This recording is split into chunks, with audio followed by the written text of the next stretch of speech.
Dead on arrival sa pagamutan ang 2 pulis habang 2 pa ang sugatan matapos mauwi sa palitan ng putok ang ikinasang buy-bust operation sa bahagi ng crossing Simuay, Sultan Kudarat, Maguindanao del Norte bago magtanghali nitong araw ng Biyernes, Nobyembre 15. Kinilala ang mga nasawi na sina Patrolman Kurt Sipin at Police Corporal Roslyn Bulyas habang sugatan naman ang 2 pa na sina Patrolman Junel Ramos at Patrolman Eddie Sugarol.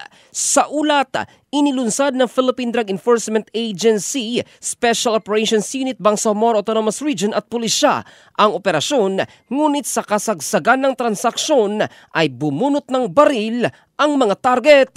Napilitan ang mga pulis na gumante, subalit sa kasamaang palad, 4 sa operatiba ang tinamaan at 2 dito ang nasawi.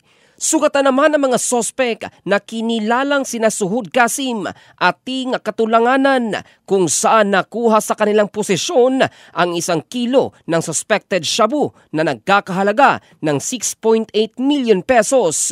Samantala, patuloy pang pinaghahanap at tinutugis ng pulisya ang 2 pang sospek na nakatakas sa nasabing operasyon.